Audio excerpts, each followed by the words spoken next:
اس لیے اس نے ناراض ہو کر خانہ کعبہ اور حاجیوں پر بھی پتھر برسانے سے دریغ نہ کیا۔ چنانچہ محاصرہ 7 مہینے گزر جانے کے بعد بھی ابن زبیر اپنے چند ساتھیوں کے ساتھ خانہ کعبہ کے قریب شہید ہو گئے اور مکہ پر بھی حجاز کا قبضہ ہو گیا، تو عبد الملک نے اسے حجاز یمن اور یہامہ کی گورنری عطا کر دی۔ حجاج بن یوسف کی مزید خوش قسمتی یہ تھی کہ ان دنوں خارجیوں نے خلیفہ عبد الملک کے خلاف بغاوت کر رکھی تھی، اور اس بغاوت کو ختم کرنے کے لیے عبد الملک نے اپنے ایک جرنیل کو ان کی طرف لشکر کشی کا حکم دیا، لیکن وہ خارجیوں پر قابو نہ پا سکا۔ خارجیوں کے خلاف اہل کوفہ اور اہل بصرہ نے ساتھ نہ دیا۔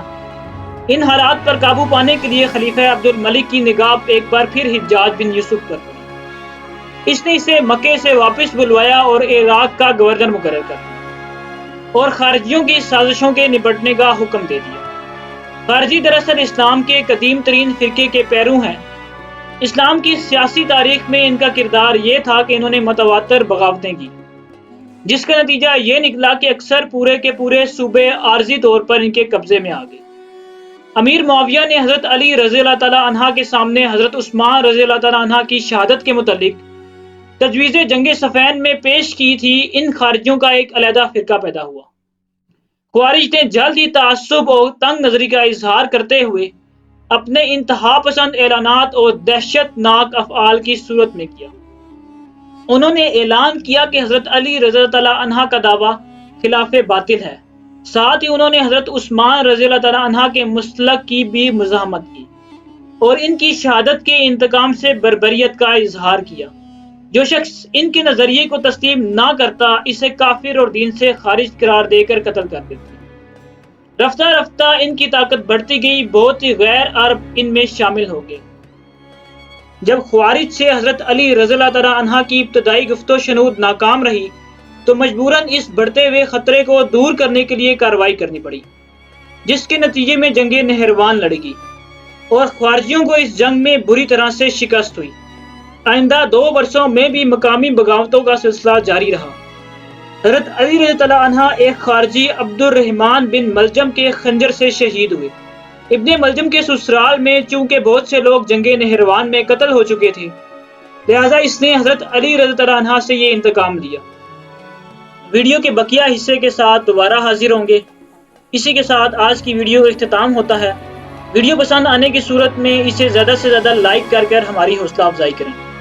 جن دوستوں نے ابھی تک چینل کو سبسکرائب نہیں کیا، چینل کو سبسکرائب کر کے بیل کے بٹن کو دبا لیں تاکہ فیوچر میں آنے والی نئی ویڈیوز انہیں بر وقت مل سکیں۔ اپنا، دوستوں، رشتہ داروں اور گرد و نواح کے لوگوں کا بے حد خیال رکھیے گا۔ اللہ حافظ۔